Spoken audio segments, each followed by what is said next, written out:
That's insane. That is insane. Budget battle. The council pushes back on the county executive's 2027 plan to raise property and income taxes. Hope isn't a fiscal strategy. We'll be fine. We'll be fine.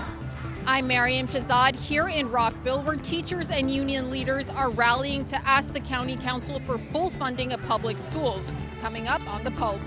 We're not asking, we are demanding that they stand with us. And white-hot debate. Closed for 5 years now, candidates for county executive debate a plan for reopening White's Ferry as landowners are at a stalemate. It's unacceptable for it to be closed this long. Montgomery's Monarchs. The Pulse takes you inside the butterfly experience at the crown jewel of county parks. And Field of Dreams. The Pulse on Sports follows the path of a player who went from the ball fields of Olney to Nationals Park. I think it's a big deal. A kid from Olney playing for the hometown team, it's extremely rare. All of that and more coming up right now on The Pulse. Welcome to The Pulse, the heartbeat of Montgomery County. I'm Marquette Shepard, and all episode long, we're joining you from Brookside Gardens, the crown jewel of public parks with more than 50 acres of enchanting nature.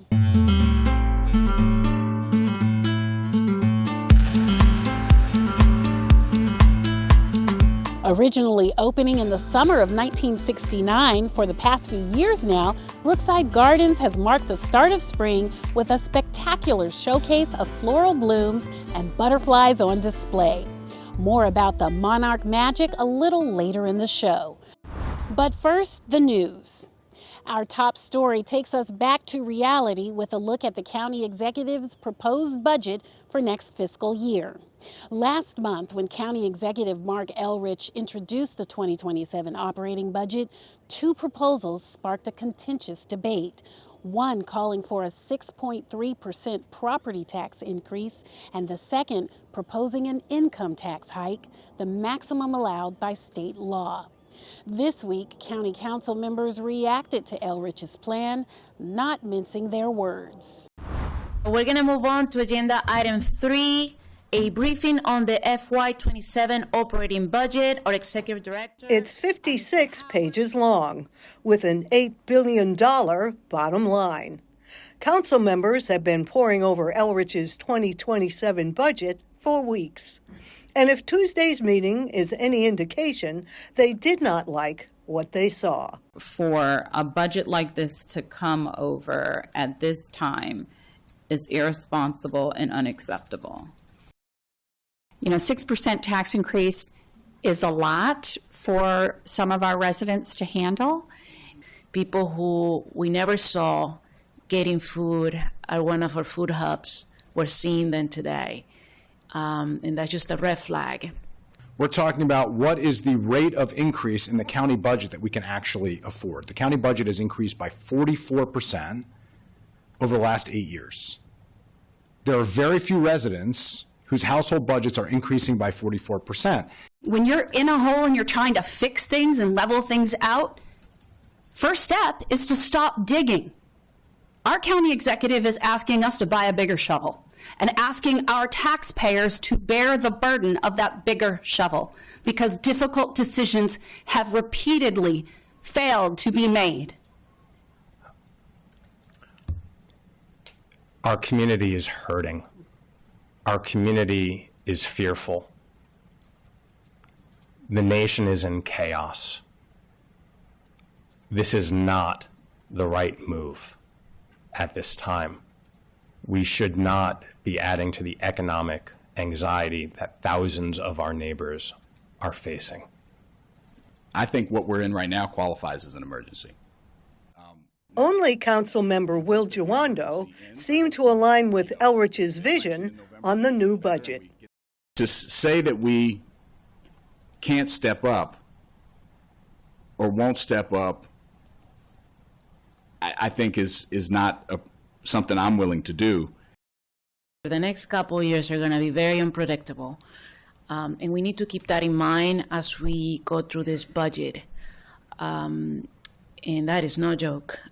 In Rockville, I'm Fran Murphy for The Pulse. In his weekly media briefing, Elrich responded to the objections. The president's been pretty straightforward about what he's doing, financing his massive tax cuts for the wealthy by abandoning programs and shifting responsibilities to the states and counties. I think we all heard him loud and clear the other day when he said, we're now in a war economy. So childcare is not going to be funded. Medicare is not going to be funded. All these things that help people are not going to get funding. Housing is not going to be funded. So this puts the state and the counties in a real serious position. You either take this threat seriously and we figure out how we're going to address those needs, or you basically embrace Trump's philosophy that we're going to shrink the government. So if the government passes something on to us, we're not going to do it, which means the services we deliver to people are going to get less, or we, bite the bullet and deal with the fact that we're going to have to spend more money to do the things that we need to do. Now the budget process moves into committee work sessions. The final council report is expected late next month. For the latest budget updates, visit mymcmedia.org. Well, support for Montgomery Public Schools makes for a major line item in the county budget. This year, the ask is the highest ever, more than $3 billion. Fully fund! Fully fund! Let's get this done, Montgomery County. Teachers and union leaders are rallying here in Rockville, asking the county council to fully fund public schools. But council members are currently working to balance resources in the county's budget without increasing taxes. When I say every, you say child. Every child. Every child. I teach students that are learning English, and I have a child who has an IEP. So I really care about funding both our English language development programs as well as our students with special education needs. We still need the same level of funding, if not more, to make sure we have adequate class sizes, our special ed students get what they need. And we're not asking, we are demanding that they stand with us. The council is deliberating the county executive's proposed budget, which does fully fund schools, but has increases to both property tax and income tax. Everything needs to be on the table, and that includes tax increases, but it's certainly not exclusively tax increases. They need to be looking at line by line through the county budget. They need to think about reserves. There are a lot of ways that they can solve this problem. It is in the hands of council members, who will vote on a final budget in May. This budget is far from ideal, but again, we delivered. We held up our end. Let's see if somebody else can hold up theirs. Fully fund! Fully fund!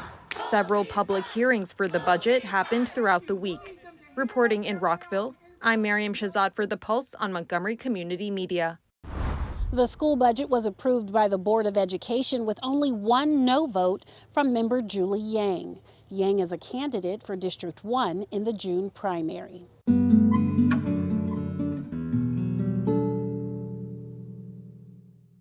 Well, WSSC Water is temporarily reducing fluoride levels in drinking water for nearly 2 million customers in Montgomery and Prince George's counties. This week, the utility cited supply chain disruptions linked in part to the conflict in the Middle East. WSSC said their major fluoride supplier is based in Israel and that ongoing conflicts there has, quote, significantly impacted its operations. Officials began lowering fluoride levels in drinking water Tuesday. WSSC stresses the water remains safe to drink and calls the change temporary. Fluoride, which scientific research suggests can help prevent tooth decay, is an additive that local jurisdictions add to water supply for public health measures. Customers are encouraged to talk to their dentist or reference the American Dental Association, and for children, the American Academy of Pediatrics for oral health guidance.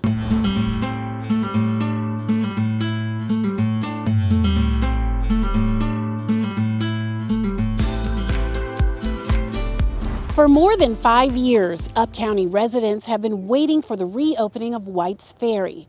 The deadline for the two deadlocked parties to accept the most recent offer of $3 million to settle their differences comes up July 1st. Here's what candidates for county executive had to say about the stalemate at a recent forum in Poolsville. If everyone could get seated, we're going to try to start.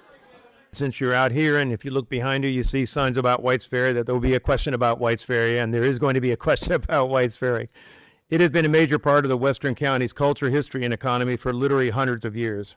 Most of the businesses in our area are small or family-owned, which makes our economy a lot different than much other parts of the county. Many families in our area have long commutes, and the closure of the ferry made daily life harder. The county and state have put together a last best offer of $3 million to spur a settlement. But that deadline for it in July 2026, it doesn't seem like right now there's an end in sight. How do you view the situation? And most importantly, what should happen if there is no deal? The third? So Montgomery County is one of the richest county in the state of Maryland and one of the richest in the United States. They're offering $3 million. So this is what the government thinks that is worth for your vanning.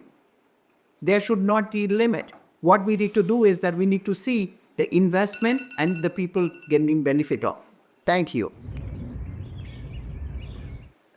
Why focus on White's Ferry? Can we put it 100 feet south, 100 yards north? So looking at all the options. I was literally driving up here thinking, what can we do on the Loudoun County side? How can we get them to bring more money to the table? Talking to more folks over there. Or to bring this to resolution. If more money is needed, we should look at that. But I think we have to just think outside the box because it's unacceptable for it to be closed this long. And I'm frustrated as you are that it is. I am optimistic. There is a meeting that is going to be happening later this week. I've been in constant communication with Department of Transportation, with colleagues across the river, working with now Maryland Balcom in partnership on this issue. I am hopeful, cautiously optimistic that we will see some progress after that conversation. I don't believe we need more resources. I think the question is, can a deal be structured which ultimately potentially could involve the Revenue Authority, which is something that I suggested and advocated for working with Keith at the Revenue Authority a couple years ago, and ultimately landing in this being public ownership in perpetuity. We have two very obstinate people who firmly believe in their property's worth and firmly believe in a value of this service. I think we can get there, but it means bringing people to the table, having the public conversations, and ultimately holding them accountable for the decisions that are affecting you. The status quo is unacceptable, and we have to continue working until we resolve this. In Poolsville, I'm Fran Murphy for The Pulse. People in Poolsville call the ferry their Main Street. Here's to hoping it opens again soon. Bamboo will soon be banned from sale in Montgomery County after a unanimous vote by the county council this week. The new law prohibits the commercial sale of the invasive plant, which can spread up to 15 feet a year, damaging sidewalks, fences, and neighboring properties. Current homeowners won't have to remove existing bamboo, but the legislation, sponsored by Evan Glass, says they will need to keep it under control, especially the growth near property lines. As a bamboo alternative, the county is encouraging residents to plant native species instead. The ban does not apply to bamboo houseplants or food products. For more information and ideas on which native plants could grow well in your yard, visit montgomeryparks.org. Well, looking around this amazing display, one may wonder what goes into creating all of this botanic beauty. Well, lucky for us, we have one of 14 horticulturists who work here at Brookside Gardens joining us today. Joshua Deemers, come on over here. Welcome to The Pulse. Good morning. Thank you for having me. Now, Brookside Gardens is open all year round. Spring, obviously, there's a lot of interest coming out of a cold winter. How do you create such a beautiful, amazing display and with varying plants and flowers this time of year? So it actually begins really the previous summer with our bulb displays. So amazing horticulturists here, they start designing and then finalizing their bulb order and displays in around fall.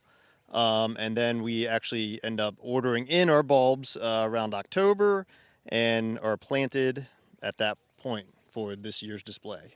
Wow, so there really is a science and a planning that goes into all of this beauty. You know, in high school, they offered horticulture as an elective class, and I always regretted not taking it. For you, for someone like you who lives in this world, it must be a dream job. It is. It really, I don't consider it a job. It's, work if you don't enjoy it, but I can surely say I love it, and I think I speak for many of my coworkers when I say that. So it definitely is a dream job. Yes. Great. I mean, it's so calming being out here. The tulips only last but so long. The butterfly experience is now. Tell me about some of the other popular displays you have here in the spring, summer, and throughout the year. So definitely in the springtime, one of the major sort of goals that we've had is to become a second destination for the Cherry Blossom Festival. So especially in the Japanese style goody garden, as we call it, we've been incorporating more and more flowering cherries.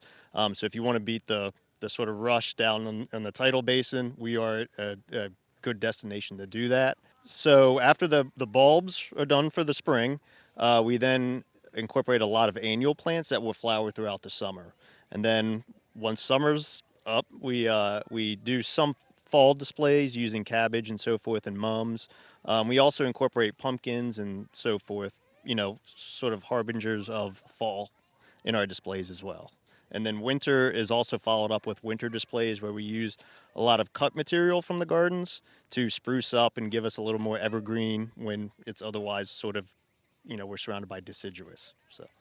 And I'm thinking about all of the home gardeners watching today, and they're getting ideas. The county actually is encouraging people to plant more native species. What advice would you give someone who visits here or they're watching this show, they're inspired to do more, but their thumb isn't necessarily as green as yours? Well, with a lot of native plants, I mean, that's not, across the board, but a lot of native plants have already evolved to live in our area. So you don't always need to have necessarily green thumb because, again, the conditions that we have are already ideal for these native plants.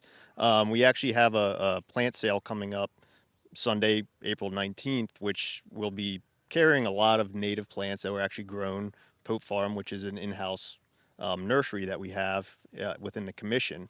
And a lot of those perennials are actually local ecotypes. So when we talk about native, they're local to Maryland counties. That is great. Thank you so much for your knowledge. I know I learned a lot. Good luck this spring at Brookside. Thank you very much. Yeah, thank you for having me. And I hope to see county residents and more out in the gardens this year. Thank you.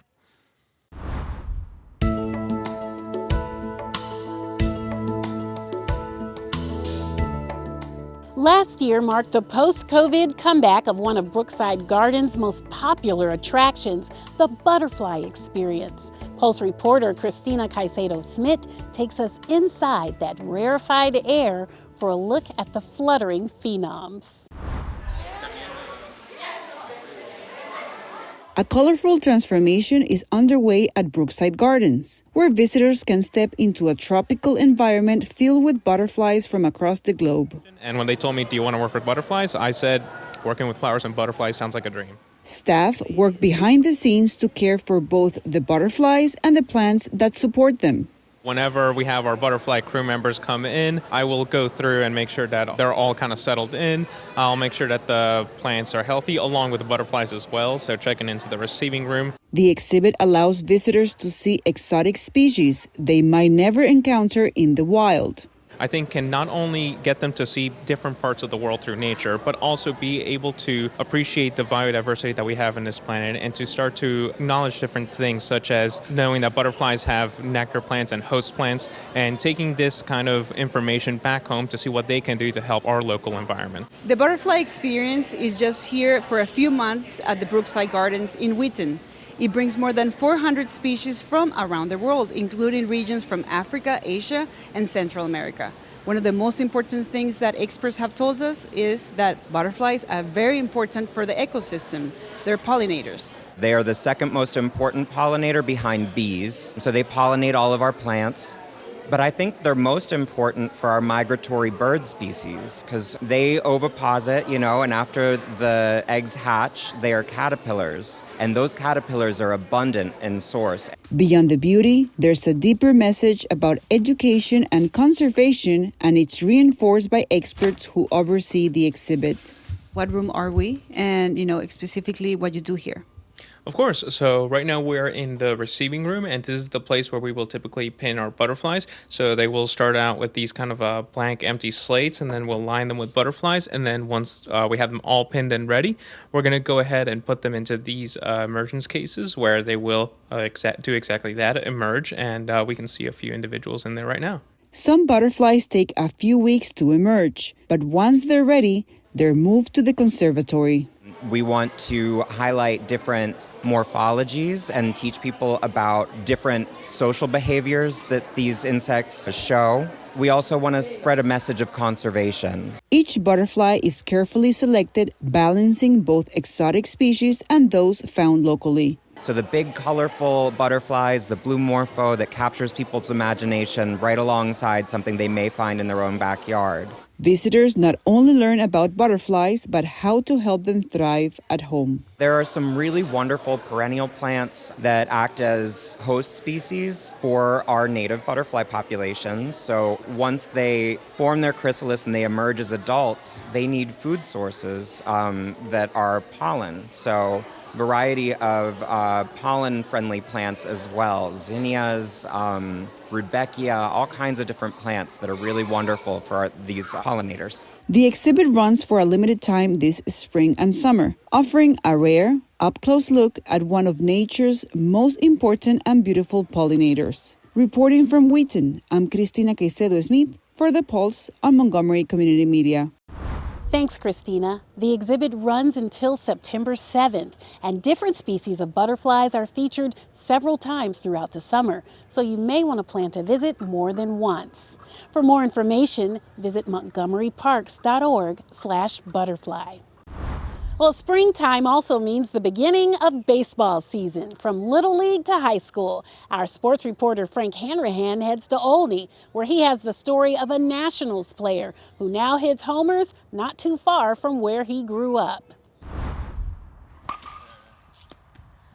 Marquette, baseball is back. I'm a little biased. I love the turning of the weather. It's getting warmer. Spring is in the air, and that means it's baseball, softball season. And yes, we are out here in Olney, where there is a huge baseball complex. And as you know, the Washington Nationals just started their baseball season, and many players out here dream of making the big show. And one player who actually played on these very fields is now playing for the Washington Nationals, and that's James Wood. Most batted balls over 108 with Aaron Judge. This ball crushed out to left. Back on it is Hat. It's out of here. A screamer off the bat of James Wood. At just 23 years of age, James Wood is already the face of the Washington Nationals franchise. An all-star last year, Wood has his sights set on bigger things this season. While his impact is felt locally, back on the fields, he grew up playing baseball. Oh, that's gone. Nice. A few more. There you go. Oh, you should. Maddox Schiano of Olney is one of the young players I caught up with who would love to someday follow in Woods' footsteps and make the big leagues. We played for the same travel baseball team growing up, the Olney Pirates. Okay. So yeah, that like inspired me. So he is a sort of like a legend in Olney baseball. Yeah. Last one. Oh, there it is. I want to be just like him. That's awesome. Yeah. What is it going to take for you to be just like James Wood? Putting in the work, like after practice, like putting extra days in, so then I could eventually try to get to that level of baseball. Wood is a special player, and it makes it even sweeter that he's playing for his hometown team. Byron Kerr is a journalist for MLB.com. I think it's special for him, but it's special for the area, too, to have a player of that magnitude, an all-star from last year, from Olney. All these kids are looking up to him. It truly is a field of dreams for James Wood. He and the Nationals are back home to kick off their season with games this weekend and into early next week. In Olney, for The Pulse, I'm Frank Hanrahan. And now let's find out what's trending on social media with Jaria Butler. Hi, I'm Jaria Butler, and here's what's trending online. At number 5, Artists and Makers Studios in Rockville presents the work of artist David Amoruso throughout the month of April. Stop by for free to support a local artist and view his artwork highlighting pop culture icons from social justice leaders to activists and celebrities from the worlds of music and entertainment. At number 4, all aboard for Model Railroad Fun. Children under 14 can get their ticket punched at the Silver Spring, Baltimore and Ohio Railroad Station on April 11th from 10 a.m. to 2 p.m. They'll create their own mini landscapes, connect them, and watch the train ride the rails. At number 3, the NIH Community Orchestra and Chorus perform at Richard Montgomery High School on April 11th at 3 p.m. Community members are invited to enjoy classic works by composers from the 19th to 21st centuries, free of cost. At number 2, ready to dance and learn, Oakley Cabin African American Museum and Park hosts a free dance workshop featuring vibrant rhythms from West Africa, the Caribbean, Europe, and the Americas. At number 1, the annual Artist Open Studios Tour returns, April 11th and 12th. This free weekend event lets you visit working studios all over the county, see original art, and meet the creators behind it all. Get your map at visitmontgomery.com. And that's a look at what's trending online. Be sure to visit MCM's YouTube channel or our website for more news in Montgomery County. I'm Jaria Butler, and you are watching The Pulse. Well, thanks, Jaria. And now it's time to celebrate our local birthdays. It's another trip around the sun come April 9th for former County Council member Tom Hucker. Hucker recently served 2 terms on the council representing District 5. Happy belated birthday, and thank you for your service to the community. This month, we're also celebrating Montgomery County native Ruth Shipley. Shipley made history as the first woman to lead the U.S. Passport Division, a position she held for 27 years. April 20th marks her birthday. The celebrations continue in our community calendar, full of environmentally friendly things to do to commemorate Earth Month, starting with the Share Fair at Black Hill Regional Park on April 18th, where you're invited to bring gently used items you own and once loved but no longer use. You can give or exchange those items. So Dad's old bell bottoms from the 70s, Mom's concert t-shirt collection from the 80s. Give them a second life or just go to shop. The event is free for all and happens from 10 a.m. to 12 p.m. Again, that's Saturday, April 18th. Go to montgomeryparks.org/events/sharefair2 for details on how to sustainably share. Well, the earthy vibes don't stop there. Spend Saturday, April 22nd outdoors in Prathertown for an Earth Day community cleanup. The event is from 9 a.m. to 2 p.m. VisitMontgomery.com is the place to search up Earth Day cleanup for details. Well, this brings us to the end of today's show. I'd like to say a special thanks to all the Green Thumbs here in Wheaton for hosting us at Brookside Gardens today. And another thanks to you for choosing The Pulse for your hyper-local weekly news. For more information on the stories featured in this episode, visit mymcmedia.org. And remember to follow us on social media at mymcmedia using the hashtag #ThePulse. Until next time, I'm Marquette Shepard, reminding you to stay connected and keep it local.